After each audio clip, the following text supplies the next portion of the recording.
मंच पर विराजे राजस्थान सरकार के मंत्री महोदय, आपके हृदय सम्राट और गांधीवादी नेता आदरणीय सुखराम जी बिश्नोई साहब, महिला शक्ति का नेतृत्व करने वाली गुजरात से विधायिका गनीबेन जी, पूर्व विधायक थराद श्री गुलाब सिंह जी, गुजरात से हमारे बीच पधारे ठाकर जी भाई देवासी साहब, आदरणीय राव साहब मोहन सिंह जी, प्रधान हिंदू सिंह जी, ब्लॉक कांग्रेस के अध्यक्ष चितलवाड़ा मेवाराम जी, युवा कांग्रेस के नेता अर्जुन जी देवासी और मेरे साथ पधारे आदरणीय मामा रानीवाड़ा के पूर्व सरपंच, राजस्थान सरकार के राज्य मंत्री आदरणीय गोदाराम।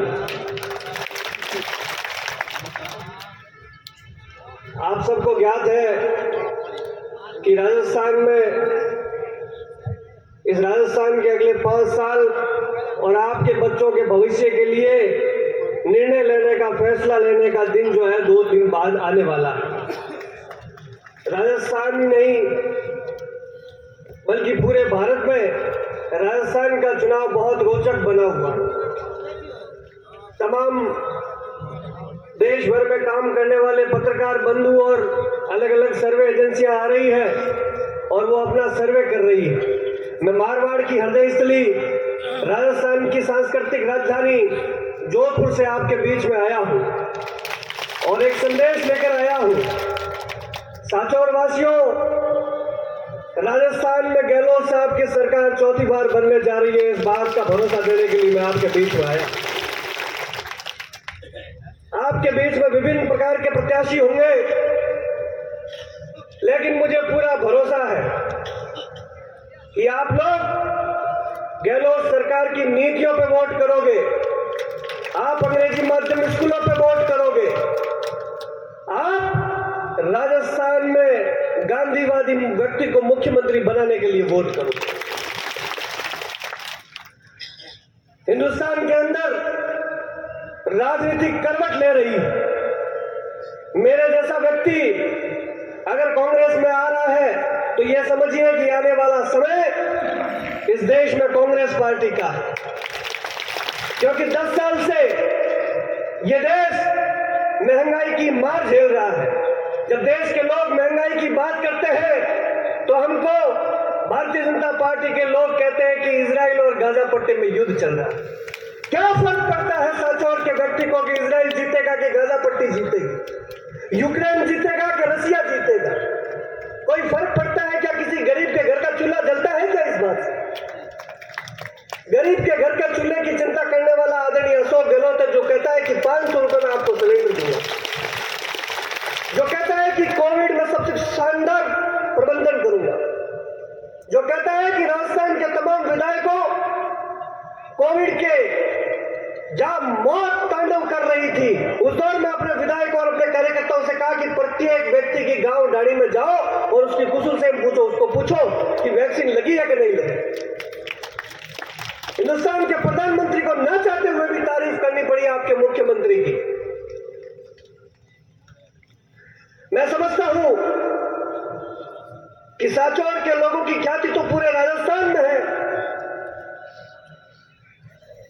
और सांचौर के लोग न्याय करते हैं, इस बात का भी मुझे पूरा भरोसा है। ये फर्जी राष्ट्रवाद वाले आपको कहते हैं कि हम राष्ट्रवादी लोग हैं। आप उनको याद दिलाओ कि इंदिरा गांधी जी के जमाने में पाकिस्तान पर 300 किलोमीटर की चढ़ाई कर दी थी। विश्व के इतिहास में, विश्व की तारीख में यह लिखा गया कि 90,000 सैनिकों ने एक साथ समर्पण किया पाकिस्तान की सेना के। ये लोग हमको राष्ट्रवाद सिखाएंगे, कांग्रेस पार्टी के लोगों को। जब देश की आजादी की लड़ाई लड़ी जा रही थी तो ये जर खरीद गुलाम अंग्रेजों के यहाँ चापलूसी कर रहे थे। कांग्रेस पार्टी का मजबूत कार्यकर्ता गांधी जी के साथ, जवाहरलाल नेहरू के साथ, सरदार पटेल के साथ लड़ाई लड़ रहा है। मेरा तो आप सबसे एक ही निवेदन है, कांग्रेस महात्मा गांधी के विचारों से निकली हुई पार्टी है। सत्य और अहिंसा के रास्ते पर चलने वाली पार्टी है। हमारे आदर्श, हमारे मूल्य बहुत ऊंचे हैं। तो आपको हताश और निराश होने की आवश्यकता नहीं है। आपको राजस्थान में विकास करने वाले लोगों को चुनना, उन लोगों को नहीं चुनना है जो जाति के नाम पे, धर्म के नाम पे, वर्ग के नाम पे आपको लड़ाए। उन लोगों को नहीं चुनना है जो अडानी और अंबानी के लिए काम करे। उन लोगों को चुनना है जो गांव के गरीब की, दलित की, वंचित की, शोषित की, अल्पसंख्यक की चिंता करे।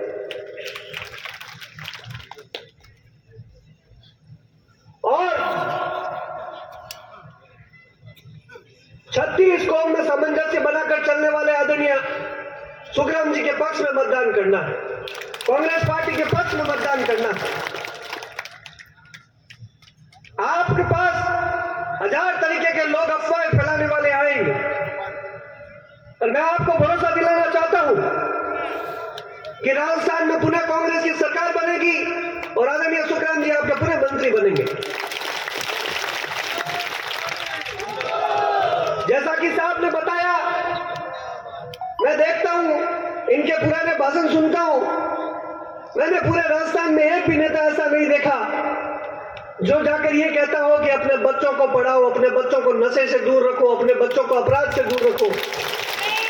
आपका नेता पूरे राजस्थान में कहीं पे भी जाता है तो ये कहता है कि अच्छा खाओ, अच्छा पियो, अच्छे तरीके से रहन सहन रखो, अपने बच्चों को अच्छा परिवेश दो।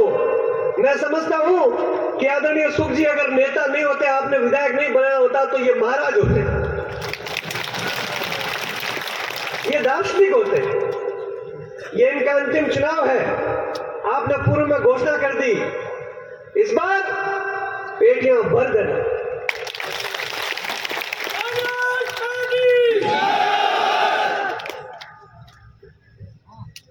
ऐसे मौके बार बार नहीं मिलते और सौभाग्यशाली व्यक्ति हैं आप कि राजस्थान में 200 के 200 विधायकों की जब चर्चा की जाती है, जब भी सुखराम जी का नाम आता है तो कहता है साहब सीधे आदमी है, भोले आदमी है, सज्जन आदमी है, देवता भी। तो ऐसे गौरव को बनाए रखिए और आने वाली 25 तारीख को कांग्रेस पार्टी को विजय बनाने के लिए वोट कीजिए, अशोक गहलोत जी को मुख्यमंत्री बनाने के लिए वोट कीजिए, राहुल गांधी जी के हाथ मजबूत करने के लिए वोट कीजिए। ऐसा करबद्ध निवेदन है आपसे। मुझे बुलाया, याद किया, आप सबने मान सम्मान दिया, इसके लिए बहुत बहुत शुक्रिया, धन्यवाद, राम राम।